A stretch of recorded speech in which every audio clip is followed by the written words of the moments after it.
Igicamunsi cyiza bakunzi ba Den Sport ni gahunda yanyu ya Here Upon hano kuri Den Sport mukorana na Dako, mbanza kubifuriza icyumweru cyiza, icyumweru kizabere icyo guhaha mukaronka. Kandi niba wowe ufite ibibazo ukumva uhangayitse, ufite umuvunane, utameze neza mu mubiri, byuka wiragize Imana uyibwire ibyawe byose, ndabyizeye neza ko izagusubiza. Mbibutsa no kujya mukora siporo, kandi mujye mwibuka gukora subscribe kuri channel, mu sharing kino kiganiro, kandi mukurikirane ikiganiro mukirangize kugira ngo dukomeze kubana muri iyi gahunda nziza ya Here Upon. Uyu munsi rero dufite inkuru nyinshi cyane tugiye kuganiraho. Hari inkuru nk'eshatu z'ingenzi. Turaganira icyambere kuri Ballon d'Or. Uyu munsi iri buze kuza kuba itangwa ku nshuro yayo ya 67, aho amanota menshi ari guhabwa sende. Mwebwe muri kubona abantu mine bahatanzwe ari inde ukwiriye Ballon d'Or.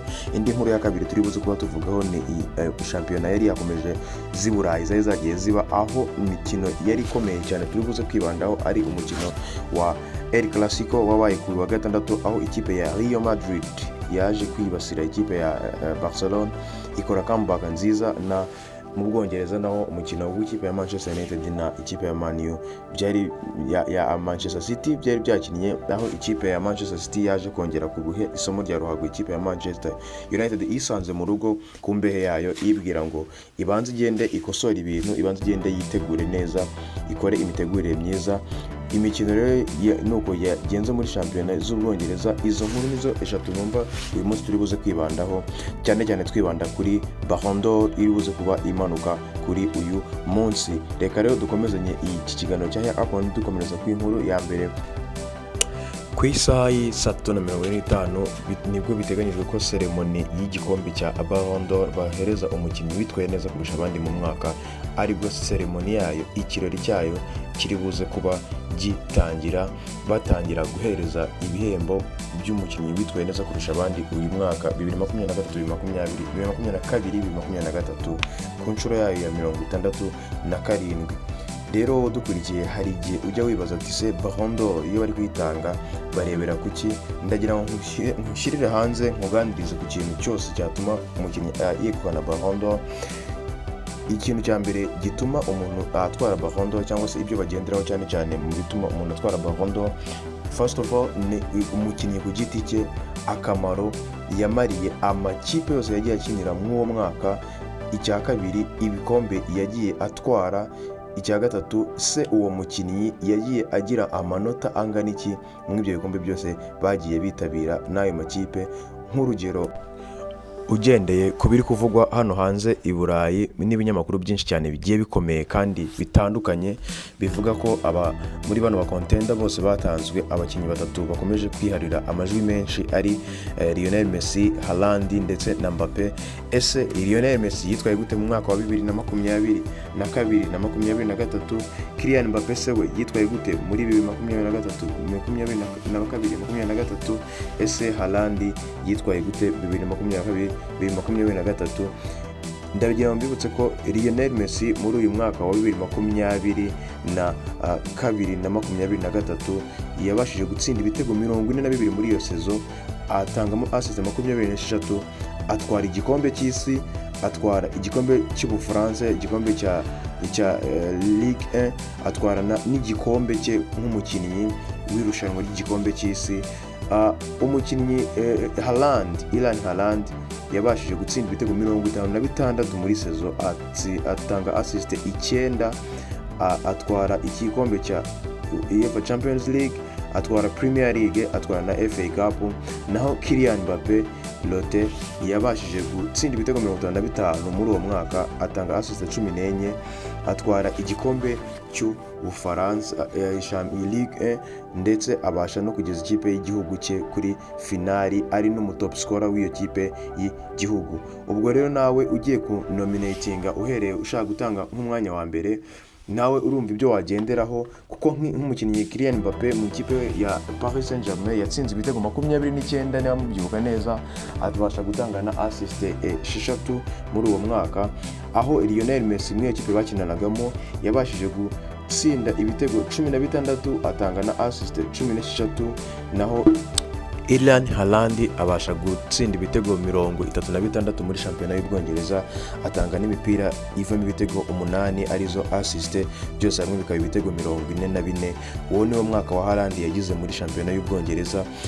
Wabiteranya byose ugasanga Haaland mu mashampiyona yaba iyo Ligue 1 cyangwa se izo shampiyona zose z'i Burayi niwe wagize uruhare rwinshi mu bitego byabonetse, kandi nawe mukinnyi wabaye mu top scorer w'i Burayi mu bitego byinshi. Dukomeje kw'abo bakinnyi batatu bakomeje guhatanira ibyo bihembo, tubibandaho nuko ugendewe mu birushanwa bose bahuriyemo rya Champions League, Erling Haaland yatsinze ibitego 12, atanga umupira umuvamo igitego ariyo assist, byose hamwe ukabibagasanga ibitego 13. Lionel Messi ubahanganye nawe atsinda ibitego 4, atanga imipira 4 ivamo ibitego. Bita Kylian Mbappe atsinda ibitego 2, atanga imipira ivamo ibitego 4. Usanga rero mu ruhare rwose mu aho bagiye bahura mu shampiyona Champions League, usanga Erling Haaland n'ubundi akiri bari hejuru. Ariko ntabwo twakirengagiza ko uwo mwaka hari habaye n'igikombe cy'isi, kandi burya igikombe cy'isi ndagira ngo mbibutse ko kiri mu kintu gifite amajwi menshi mu bitangwa ko iyo bagiye gutanga kino gikombe cya Ballon d'Or bagenderaho bahereza umukinnyi witwaye neza igikombe cy'isi. Lionel Messi akaba yarabashije kucyegukana, kandi Erling Haaland atarigeze akitabira ndetse atigeze abona na qualification zimujyana muri iki gikombe cy'isi. Gukina mu ikipe rero itakomeye cyane bishobora kuba biri buze gutuma Erling Haaland aza kuba umukinnyi utari buze kuba yegukana kino gikombe, aho amajwi menshi akomeje kugaruka avuga ko Lionel Messi agomba kwegukana Ballon d'Or ya 8, inshuro ya 8 rero Lionel Messi agiye kwegukanaho Ballon d'Or i Burayi. Inkuru igomba kuba iri kuvuga aho no muri Inter Miami akomeje kwitwara neza kugeza kuri izi saha, ari gutsinda ibitego umunsi ku munsi, ndetse no mu ikipe y'igihugu cye aho ikomeza nayo ishaka iyindi qualification yo kujya mu gikombe cya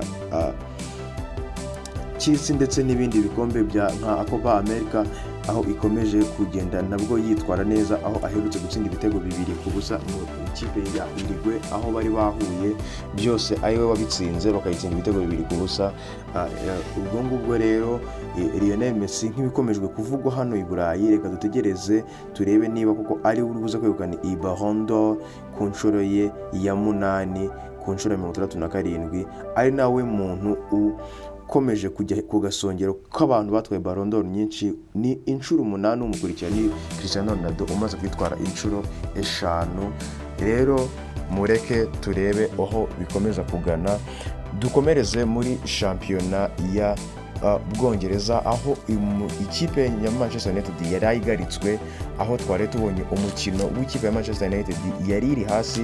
Umukinnyi Rodri akaba yari yagarutse mu ikipe ya Manchester City, byakomeje kugaragaza ko umukinnyi Rodri mu ikipe ya Manchester City ari nimero 6 mwiza, ndetse akaba ari na nimero 6 hano i Burayi. Mwibuka ko Rodri ari nawe wahesheje igitego cy'insinzi ubwo begukanaga Champions League, akabasha kuyifasha gutwara icyo gikombe atsinze igitego ikipe ya Inter, shot ryiza kadire inyuma ya box. Umukinnyi Rodri rero wagaragaje umukino mwiza cyane. Abakinnyi ba Bernardo Silva bakomeje gukina neza. Tubinjire mu mukino neza, ikipe ya Manchester City yaje kubona penalty ku munota wa hafi cyane rwose.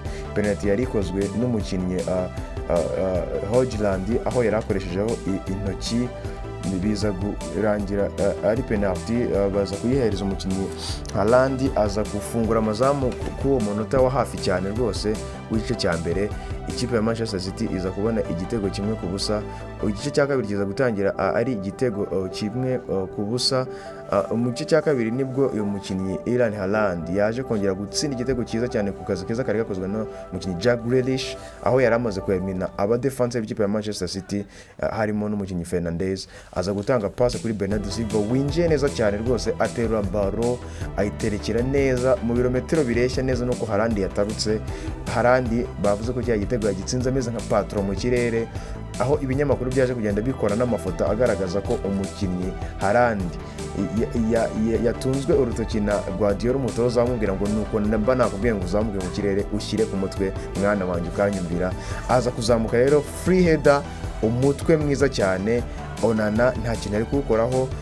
Igitego cya kabiri kiba kirinjiye, mu minota mikeya ahashize akanya iki gitego cyinjiye nibwo umukinnyi Onana yateye bari imbere ayihereza adversaire, Rodri ahita yigarura muri box isanga umukinnyi Haaland aho yari ahagaze neza, abasha guhereza passe nziza umukinnyi bita Foden aza gutapinga in iriya baro neza bitamugoye kuri passe nziza yarahawe n'umukinnyi Haaland. Igitego cya gatatu kiba kirabaye, Manchester City ihaye isomo rya ikipe ya Manchester United iyisuzuguye, irayibwira ati na hano iwawe twahagusanga tukahagukomangira. Haaland yongera gutsinda ibitego bibiri, a blessing umukinnyi mwiza ukomeje kugaragaza ko gutsinda ni ibintu bye yavukanye. Ibitego 11 mu mikino 10. What striker, what Haaland ni igiki? Haaland ni ikivampire, Haaland ni igisimba, ni ibintu bikomeje kuturenga. Gusa ibindi bice byagaragaye mu mukino naho umukinnyi Andre Onana yakomeje kugaragaza ko ari umugardiye mwiza cyane, wagiye ukoramo ama free header meza cyane ya Haaland, agakoramo ibitego byiza byaye byabazwe by'ikipe ya Manchester City. Yakomeje kwataka ikipe ya Man U, ariko nyine umukino uza kurangira Manchester derby umukuru nyine uri mu bihe byiza ariwe Manchester City. Guardiola yabwiye Ten Hag ngo uracyafite akazi kenshi ko gutegura ukabona umurongo kugira ngo uyobore ikipe ya Manchester United as manager kandi mwiza. Shyiramo imbaraga kugira ngo uze guhangana n'amakipe nkatwe agiye akomeye. Iyindi mikino wari wabaye muri weekend wari mwiza cyane. Kuwa gatandatu El Clasico yari umuriro, aho umukinnyi Iker Gundogan ku munota udarenga uwa gatatu yari yamaze kubona igitego cyiza cyane. Igitego cya mbere Barcelona ibifungura amazamu ku munota waho hafi. Ikipe ya Barcelona ikomeza gukina neza, Real Madrid ukabona ko umukino mediane byakomeje kuyigora, umukino wakomeje kuyigora, ariko ukabona ko Barcelona ifite icyuho cya Frank de Jong hagati, ukabona nyine haraburamo akantu. Iker Gundogan bagakina, ukabona ko nta murekiperateri bafite, nta mukinnyi nyine ubasha gufata ballon ngo ayivane muri duel, akore transition yo kuva imbere y'izamu ryabo ajyana imipira imbere. Ubona ko nyine nta mukinnyi wa box to box bagiye bafite mwiza, usanga nyine umukino urabagora cyane muri mediane. Ibyo byaje gutuma rero umutoza Carlo Ancelotti aza gusoma umukino neza. Mediane aragenda arayiganiriza arayikomeza, aho yaje kwinjizamo umukinnyi Luka Modric, biza gutuma ikipe ya Real Madrid iza kwataka Jude Bellingham ukomeje kwandika amateka ara mu gihugu cya Espagne. Jude Bellingham tsinda Blaze. Jude Bellingham aza guhereza akazi gakomeye ikipe ya Barcelona, nkuko Jude Bellingham bisanzwe amaze iminsi yitwara neza, umucunguzi w'ikipe ya Real Madrid, aho Vinicius yatangaje ko ari we Ronaldo mushyashya, Cristiano Ronaldo mushyashya wo muri ikipe ya Real Madrid. Avuga ati generation yacu iraryoshye cyane. Jude Bellingham amaze kure kuri shot Katarina, iri shot riremereye cyane, shot Ter Stegen. Aravuga ati iki kintu ntago nakitambika. Igitego cya mbere Real Madrid birakishiye mu minota ya nyuma, ishiri ya nyuma umupira urangire. Jude arongera yerekana ko ari umukinnyi ukwiriye gukina muri Real Madrid, ahereza victory abafana b'ikipe ya Real Madrid, anababwira ati Real Madrid, we are Real Madrid. Arababwira ati reka mbahereze intsinzi muserebure muryoherwe. Igitego cye cya kabiri mu uwo mukino, akora brace mu uwo mukino wa Real Madrid na Barcelona. El Clasico rero iza kurangira ikipe ya Real Madrid itsinze Barcelona ibitego 2-1 kuri comeback nziza y'umukinnyi Jude Bellingham. Umukinnyi Luka Modric yuzuza umukino wa 500, ari nawe mukinnyi mukuru umaze gukina El Clasico kuva El Clasico yabaho. Ikipe ya Real Madrid rero iza gutahana victoire n'ibyishimo byinshi cyane. N'umutoza Carlo Ancelotti avuga ati umutoza mukuru aba ari umutoza mukuru. Jude Bellingham akomeje kunyereka ko ari umukinnyi mwiza. Perez nyiribironda yitoragura diama, isi iyumva ishimangira, naho akomeje gukomanga ajaga Kylian Mbappé avuga ati reka nongere swadi, nongere nkora ikintu bita ikipe ikomeye hano i Burayi Real Madrid. Mu gihe gito cyari gishize Vinicius avuga ati iyi Real Madrid iyi generation nshyashya natwe turashaka gukora nk'ibyo bakuru bacu bakoze kandi turabona koko tuzabigeraho. Iyo rero ni imikino imwe mu yari ikomeye yabaye muri weekend. Ikindi kintu cyabaye muri weekend kisa nkaho ari inkuru nubwo itari nini cyane, ni ikipe ya Chelsea yandagajwe itsindwa n'ikipe ya Brentford ibitego 2-0. Ikipe ya Liverpool iza gutsinda ikipe ya Nottingham ibitego 3, aho umukinnyi Luis Diaz ufite ibibazo muri iyi minsi, aho se asa nkaho yashimuswe n'abantu batazwi, igitego Jota yatsinze ahita akimutura, aramubwira ati turi kumwe nawe mu bibazo. N'umutoza Jurgen Klopp avuga ati ibibazo urimo turakomeza kukuba hafi, ntabwo twagutererana. Igitego Diego Jota yatsinze ahita agitura umukinnyi Luis Diaz utarabashije gukina umukino wari wagiye kwita ku bibazo by'umuryango we. Ayo niyo makuru rero yari ari mu mashampiyona yose y'i Burayi hano i Burayi, ariko ntabwo twasuza tutivuze ku bijyanye na shampiyona hano mu Rwanda, aho ikipe ya APR FC ejo yanganyije n'ikipe ya Rayon Sport 0-0, aho umukino rwose wari wegeranye cyane, abakinnyi bose bagiye bitwara neza. Umukino uza kurangira rero nta kipe ibashije kureba mu ncundura z'iyindi, umukino rero urangira ari 0-0. Iyo rero nizo ncamake nako niyo mikino yaranze iyi weekend yari iboneye ijisho. Reka dusoreze kuri cya gikorwa cy'umunsi Ballon d'Or iraza kubera mu Bufaransa, aho niho ceremony iri buze kuba iri bubere. Bidahindutse nta gihindutse, umukinnyi Didier Drogba niwe ushobora kuza kuba ayoboye iyi ceremony ya Ballon d'Or. Ninde ubona uri buze kwegukana iyi Ballon d'Or? Ninde mukinnyi ubona uri buze kwegukana igihembo cy'umukinnyi w'umwaka w'umwana, aho gihatanirwa nawe ba Jude Bellingham, ba Musiala n'abandi ba Gavi? Ni uwuhe mugardiya wowe ubona w'uyu mwaka witwaye neza kurusha abandi, aho ba Yassine Bonu, abakinnyi bagardiya ba Martinez, abagardiya ba Deson Moraes n'abandi bagiye batandukanye, bose bari mu iyo competition yo kuza kuba bahatanira icyo gihembo? Ni uwuhe mukinnyi uri buze guhabwa igihembo cya Ballon d'Or, FIFA Ballon d'Or y'uyu mwaka? Nise ni Messi uri buze kwegukana Ballon d'Or ya 8, cyangwa ni Erling Haaland uri buze gutwara Ballon d'Or ya mbere? Gusa amahirwe menshi 80% y'ibinyamakuru byose biri guhereza Lionel Messi, aho nabonye nawe ubwe yazindutse ashyiraho new hair cute yo kugira ngo aze kuza kuba asa neza. Iyindi nkuru irimo nuko Cristiano Ronaldo ntago yigeze aba nomine mu bakinnyi bari buze guhatanira Ballon d'Or y'uyu mwaka. So reka dubihanga amaso rero, ayo niyo makuru twari tubafitiye uyu munsi. Komeza ukore subscribe, komeza ukore share, ndetse ubunakore comment kuri ibi biganiro byacu, kandi wibuka kureba iki kiganiro cyose ukirangize, ndetse nawe wibuka gukora siporo. Ndagushishikaza kujya ureba ino Den Sport iyi here upon, n'ahandi hantu wakura ibiganiro byiza by'umupira y'amaguru, ndetse n'ahandi hantu wakura ama odds meza cyane y'abantu bakunda kubetinga ngo urye amafaranga meza muri betting. Ni hano kuri Den Sport. Kurikirana Den Sport, sharinga, kora comment. Turabakunda cyane. Yari Dako muri here upon Mr. Yosa. Ciao ciao, murakoze cyane, Imana ibane namwe.